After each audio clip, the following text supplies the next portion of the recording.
Gumagamit rin ba kayo ng ganitong adapter, no, sa mga microwave, air fryer, o sa anumang mga heater na kagamitan sa bahay? Tapos bili tayo ng bili ng adapter dahil madali lang masira. Panoorin mo lang ang video na to hanggang dulo para malaman nyo, para makatipid nang hindi nyo na kailangan ang adapter, okay?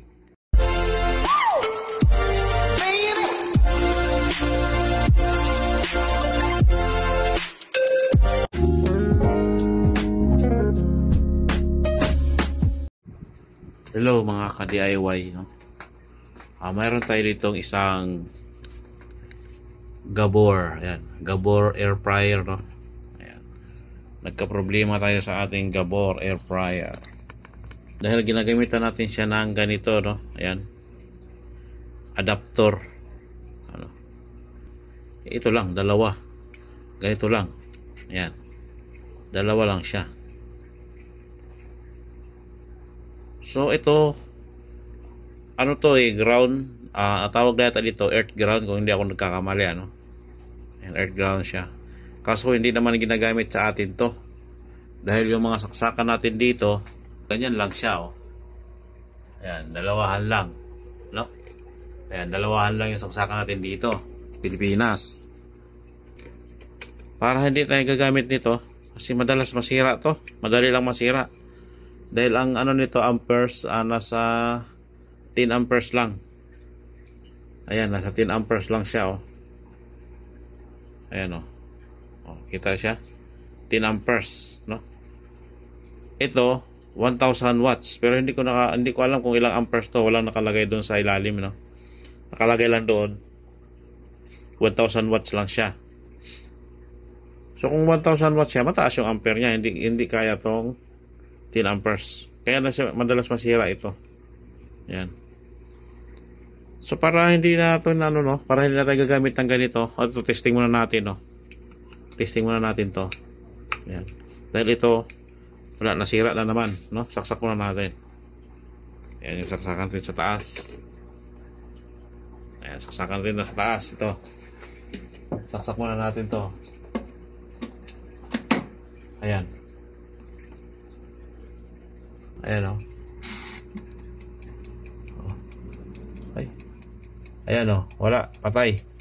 Ayan, naka-on na siya. Pag ginalaw natin, ayan, umiilaw.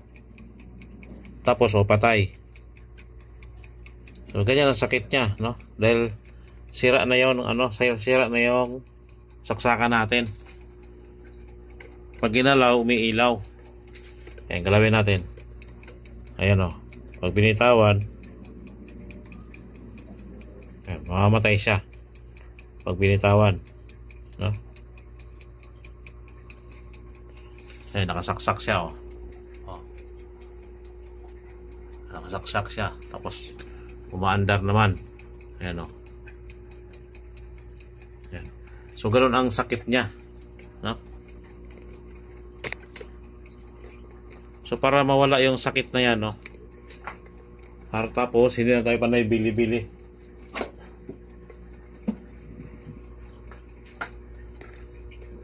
Oo natin. Hindi na tayo panay bili-bili ng ganito.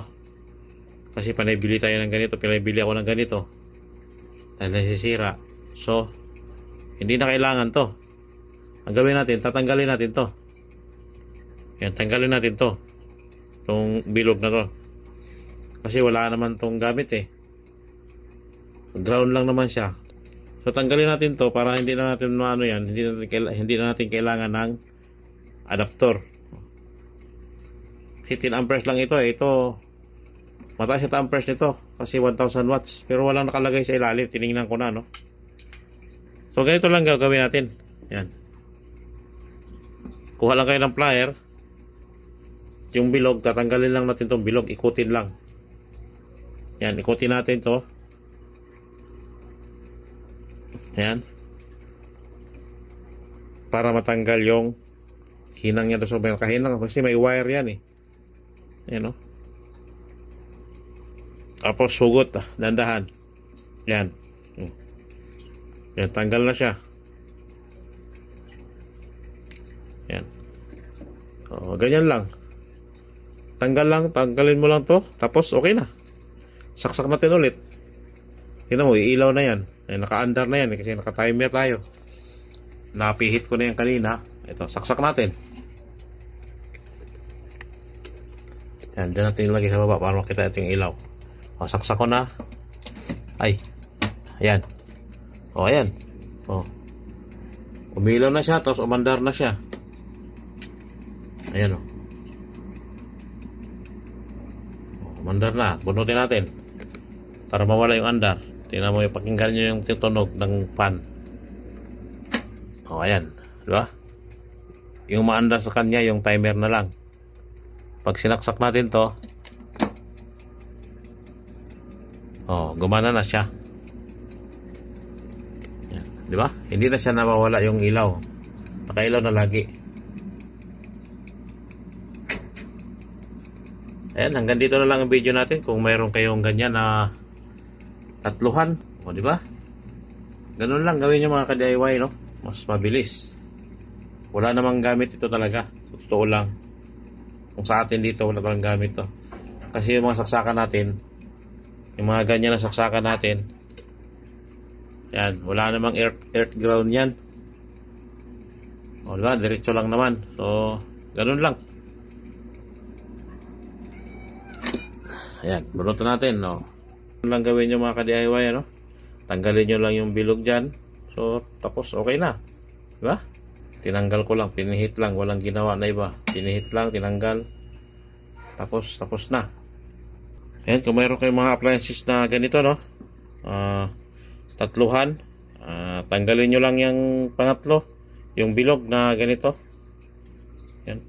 Gamitan nyo lang ng plier. Punutin nyo lang. Pwede na magamit, hindi na kailangan to. Kasi ito madali masira, no? Ayan. Okay? And maraming salamat sa panonood. Please like and subscribe. And click the notification bell para updated kayo sa aking mga video. Salamat!